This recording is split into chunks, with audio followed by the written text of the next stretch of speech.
NFR. NFR Extra is a podcast dedicated to the Wrangler National Finals Rodeo and features icons and personalities that embody the Western lifestyle.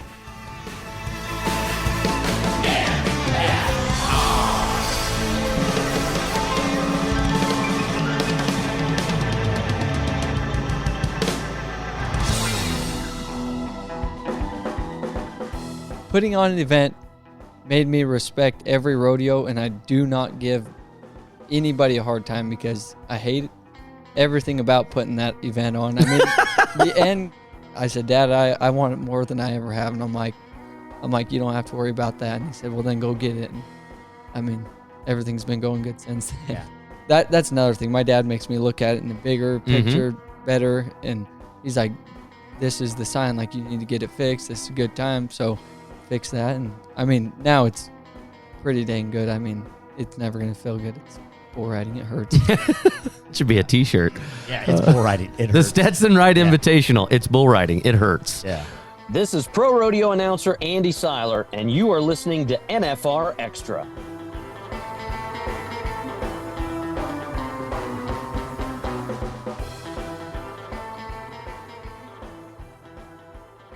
Well, we're joined with two announcers and Stetson Wright, 7-time world champion. I have to ask, what is one of your least favorite things announcers refer to you as?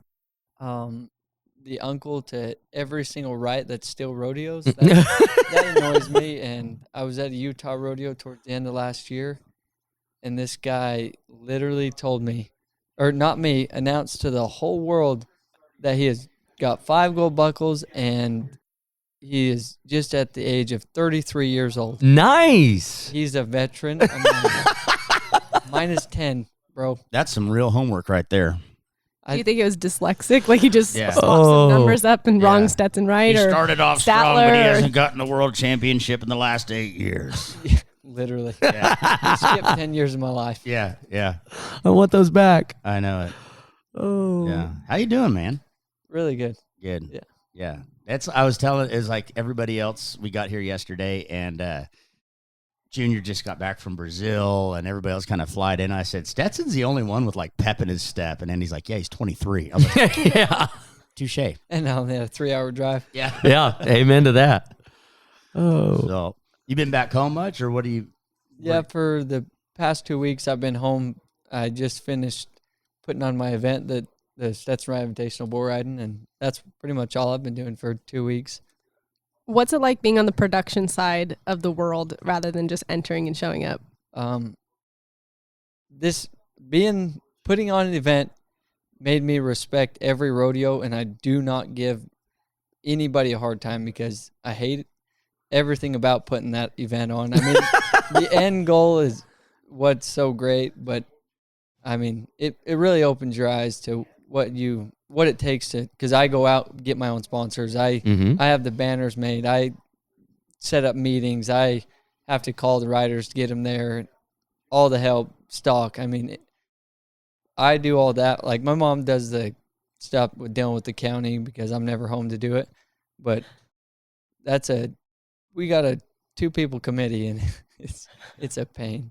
What was the incentive for putting that on now? Like typically you see that we got the backyard bronc bash, but other than that, like you don't really see guys putting on events until they're at the tail end of their career, and you're deciding to do it at the beginning of your career.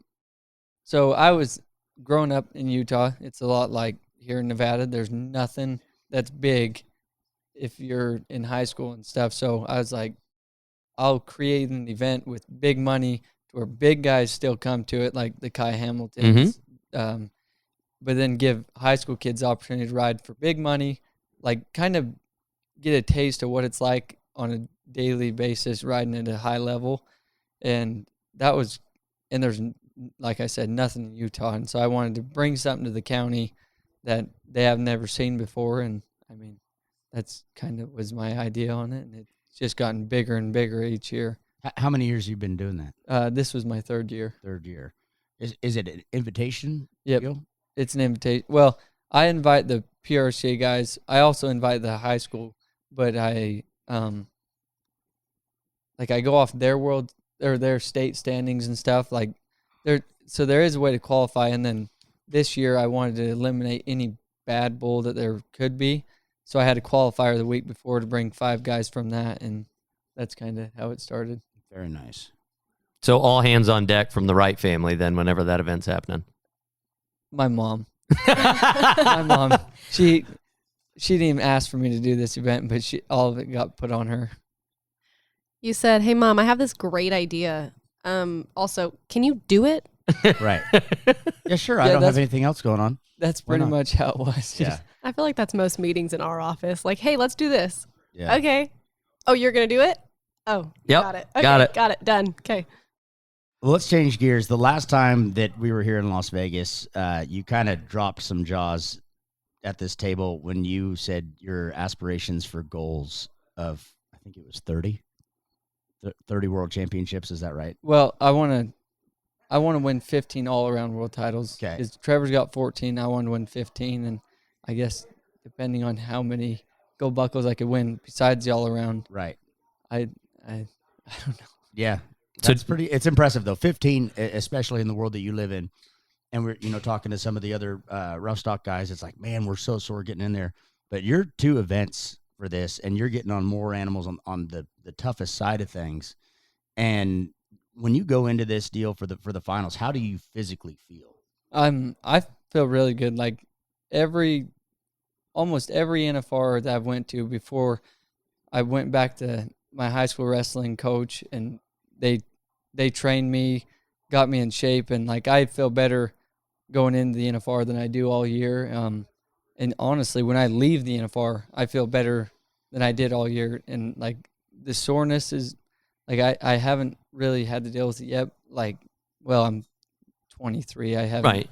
I still got a pretty dang good body, so things are going my way. And I mean, but I'm also really good. Like if things aren't feeling good, if I don't feel like I can win, I do not show up. Like I've rode with injuries. Like this year, I've rode with my broken fibula and tore the tendon that holds the tibia and fibula together with deep bone bruises. And like there was a few times that I was about to head home, but then I'd be like, it's only 8 seconds. We can figure this out. Yeah. It's only 8 seconds. My leg's That's broken, but fine. we'll put rub some dirt on it. A lot of things can happen in 8 seconds. Yeah.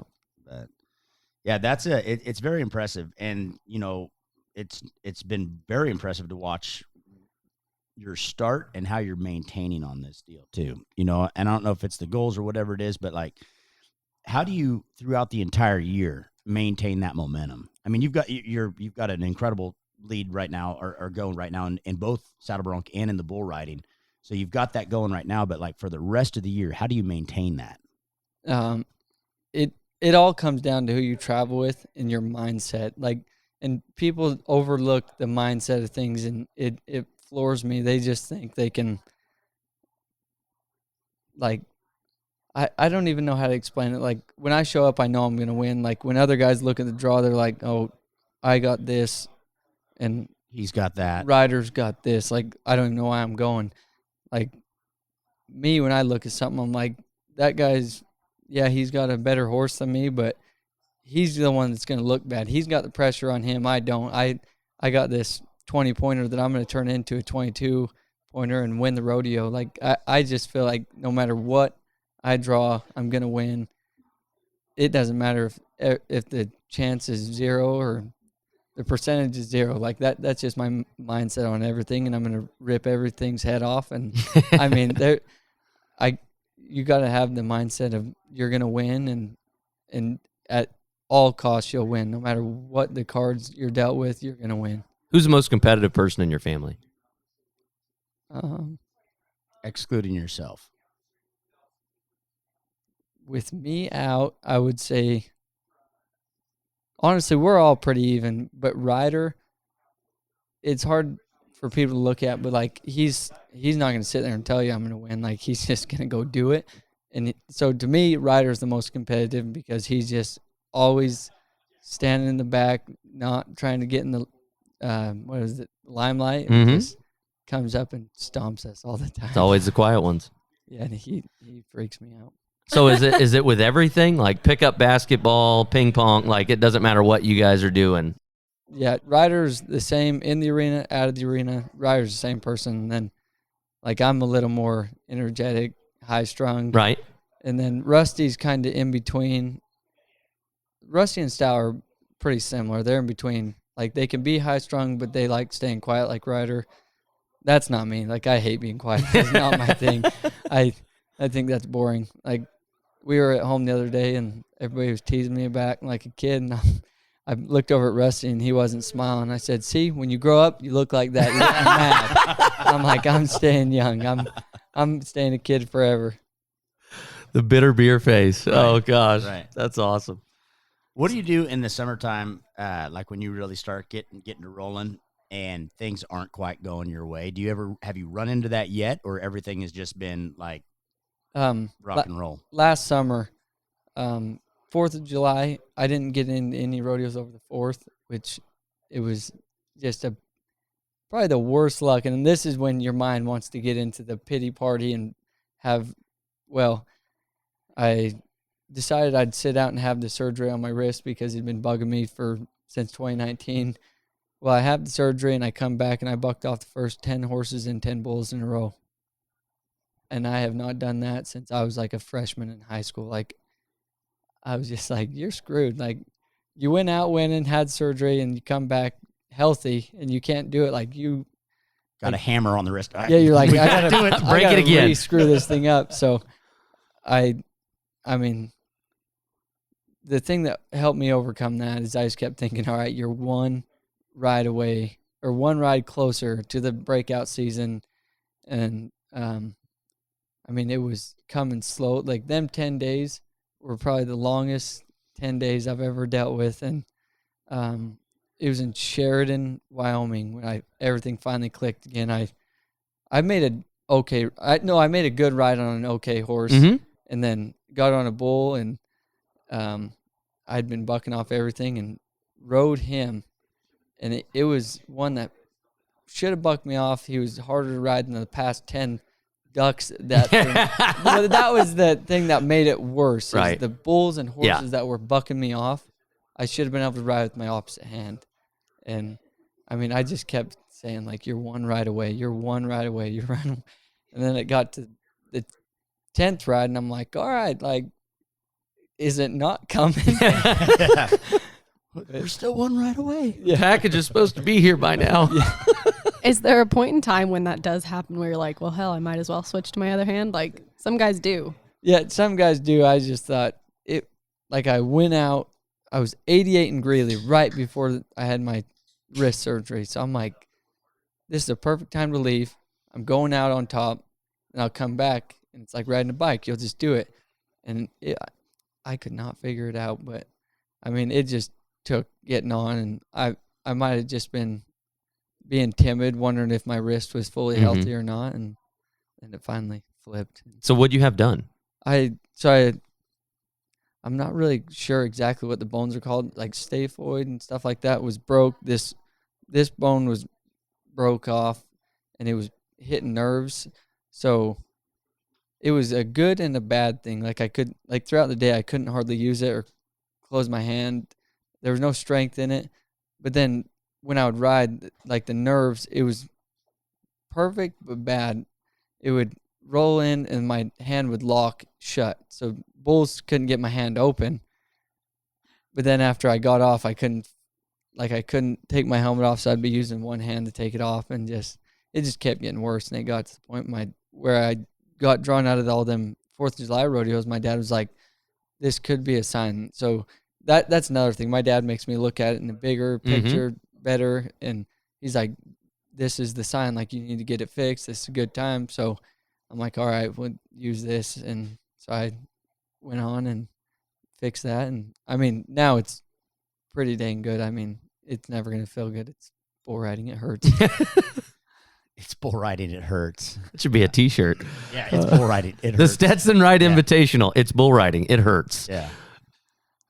I love it. So what do you do? Like, when you obviously get, it hurts banged up in the summertime, do you have any recovery deal, or do you take some time off to go, cryotherapy or anything crazy like that? Yeah, so me and Kai will drive hours out of the way to go to cryotherapy and leave a rodeo day early to go find something. And I use this thing called a beamer, and it's literally saved my entire career. Like in 2021, I was contemplating being done with the bull riding mid-July, start of August. I was getting knocked out like crazy, and I couldn't seem to get it to stop. Well, my dad got me onto this beamer thing, and I started using it. And I mean, that was back in 2021.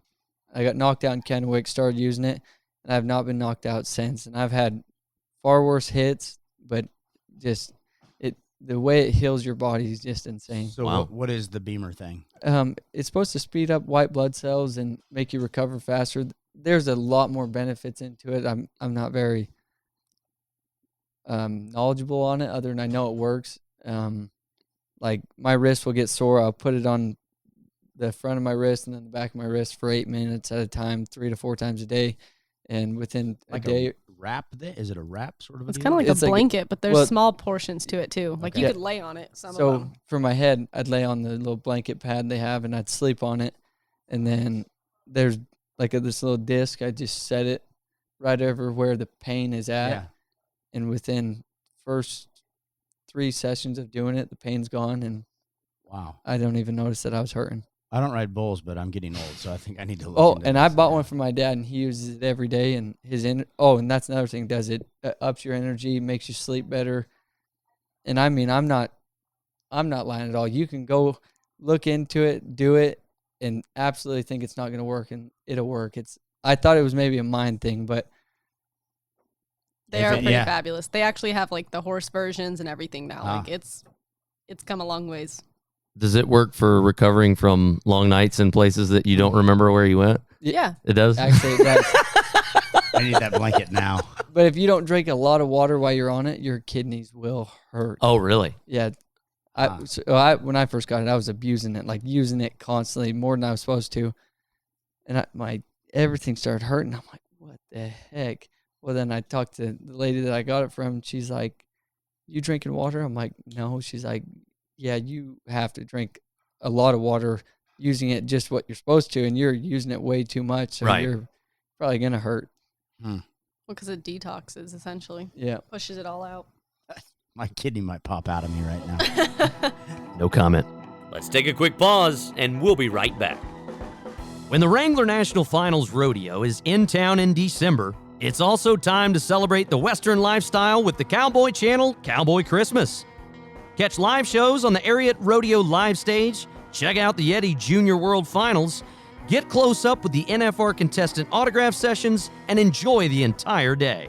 And shopping, there's something for everyone. Create your memories in Vegas. The Cowboy Channel Cowboy Christmas, located on levels 1 and 2 in the South Halls of the Las Vegas Convention Center. It's all here.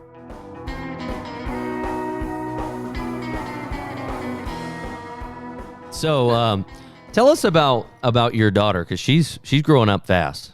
Yeah, growing up really fast. She just started T-ball, and I mean, she's a spitfire. I'm not really sure why they even start T-ball that young, because it's like, I wouldn't even know how to explain it other than it's impossible. That sounds about right. Like she likes to hit the ball, Mm-hmm. but then like when they tell her you need to run to the base, she's just like, I don't understand why you'd want me to do that when I can sit here and hit this thing.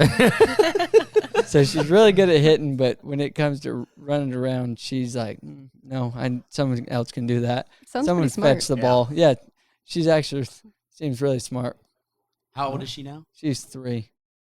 Yeah, That's the best. though. I'll never forget when my daughter was 3, she played soccer, and why we signed her up, like she had no interest whatsoever. Her older brother was playing, but she kicked the ball twice the whole season, and it was at kickoff. Like the rest of it, she never touched the ball. She'd be like standing on the outside, and when she would literally flinch when people came by her with the ball. She'd be like, "Oh God!" I'm like, you're on the soccer team. Kick it. Oh, That's what I was trying to discuss with him. I'm like, why are we here? Like, we should let it be her idea. Like, we're making her do this. I'm like, I don't really like this, but she loves hitting the ball. So I'm like, all right, well, she's going to be a really good hitter. Maybe golf. Yeah. Hey, there you go. That pays. yes, it does.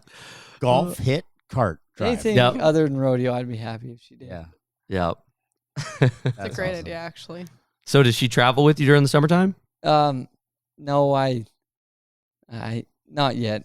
She is wild. And I know I could handle her, but like, I think her mom would stress too much. If I get that. I don't think her mom trusts me enough. I know I could do it, but they wouldn't like how me and Kingsley would go about it. So who babysat the kid while you were on a bull? Well, one of the guys in the back. She was fine. Well, that's what I try to tell her. I'm like, when I get on a bronc, Kai's there. Kai can watch her. And then when I get on a bull, I'm like, one of the bronc riders can watch her. I'm like, it'll be simple. That don't fly, I guess. You need to have somebody else there. Apparently. She's sitting in a rigging bag. She was fine. She was here a second ago. I don't know. Baby powder all over. When my dad was fighting bulls, he took my brother to a bull riding, and I think my brother was maybe 3 or 4 years old, and it was during the bull riding. They were running steers back into another pen type thing, and my brother ended up in the alleyway, and he's running for his life, and Billy, they're gonna get me. He says, keep running. My dad after finds out, and he's like, well, what were you doing back there? I told you to stay here. My mom's like, where were you? He goes, well, I was fighting bulls. I don't know. What do you mean? What happened? So what's Kai like to travel with? Traveling with Kai is freaking awesome. Like he's practically my brother. Like we literally fight constantly. But I mean, he's probably one of the few bull riders I think that are winners. Like there's guys that win, but like he's a winner. Mm-hmm. Like every time I've done good, if he didn't, like he was never trying to throw shade at me like most people would. And that's when I realized that I like traveling with him is when like for me, when people do good, it never bugs me. I just think I just need to do better. And he has like the same mindset looking at it, but he's also the funniest person I've ever met. Says the weirdest stuff you'd ever hear. But does any of that wear out? Do you find yourself saying his little sayings? Yeah, and I'll tease him about it, and then I'll catch myself when someone asks me, like, he says batteries. When I'm like, Kai, that's a battery. He's like, no, they're batteries. Now when somebody would be like, bring it up, I'll call it batteries. I'm like, oh, man, that's not what I meant to say. Yeah. I shouldn't have teased him. So what other Kai-isms do you have? Like, what does he say? Yeah. Gosh. He said, what was it? Was it Righto? Righto. And gunner? A gunner? Are you gunner doer or gunner? And he texts it too. I'm like, am I gonna do it? Like, why do you guys gunner? There's R's that end up on the words like Australia. And Yeah. I'm like, can you spell that? Have you ever had someone ask him if he's from New Zealand? Oh yeah, I don't think he likes that. Oh no, they don't. Yeah, they don't. And it's the same thing with Kiwis. If you're like, oh, are you from Australia? They will. Oh, mate, I'm from New Zealand. Yeah. You know, I mean, they. Pardon me. Yeah. Sorry. You guys kind of talk alike. Yeah. What about coming here to Vegas? Is there some place that that's kind of like your go-to? Like, this is where I want to go decompress or hang out, or after the show, what do you do post-perf in Vegas? I literally immediately go back to my room after each perf. I'm usually exhausted. Like I don't want to do anything. Like I've been to the NFR every year since 2003. Never missed a perf. And I don't think I've ever went out and done anything. Well, you were just now like of age. So I'm glad to hear that you weren't out in the bars or casinos. Good call.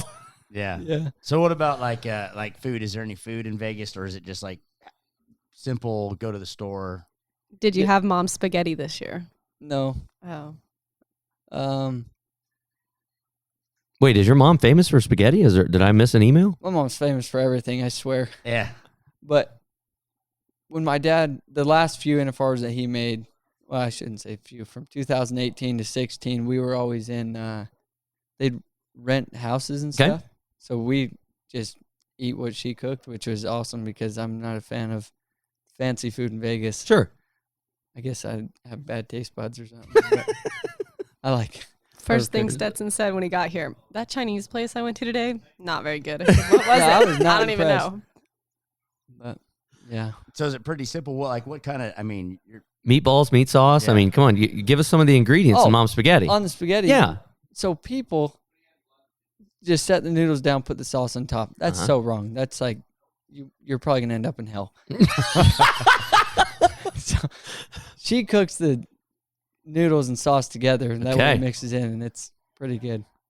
I don't even know the recipe, so yeah. But is it like a meat sauce, or does she do meatballs or sausage, or what's?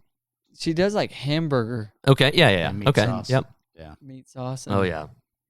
Does it right. Yeah. What else is your mom famous for cooking? Like, what would be your top 3 mom cooked these meals? Like, I'll be there in just a minute. Literally everything. Like I couldn't name 3. Okay.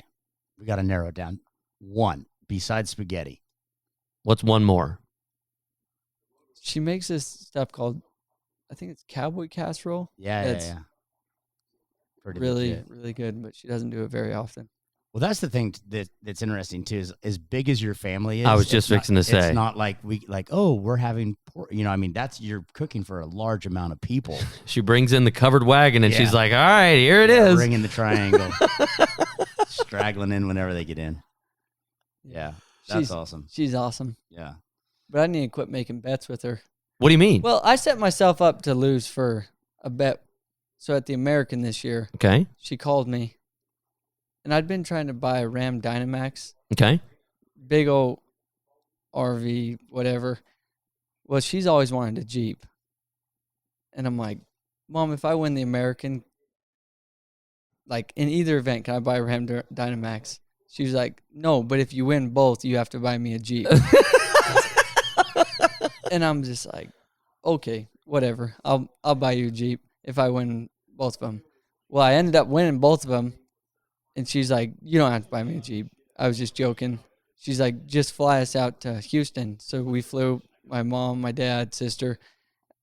Well, no, I flew them out there to hang out with us. And, well, when I got home from the winter run, I told her I had a doctor's appointment for my ankle and leg to get it all checked out. Well, I stopped there, drove right over to the place to buy the Jeep, got this big old bow on it. I drove it home, and she'd been driving my Charger, so I'm like, Mom, come check out my car. I washed it. She's like, I washed it before you got here. Like, why would you do that again? And I'm like, no, like it's super clean. You got to come watch it or come look at it. Well, she walks out there, and it wasn't the reaction I thought I was going to get. I thought she was going to be really happy. She just starts crying. She's wanted a Jeep since 2000, I think, is what she was telling us.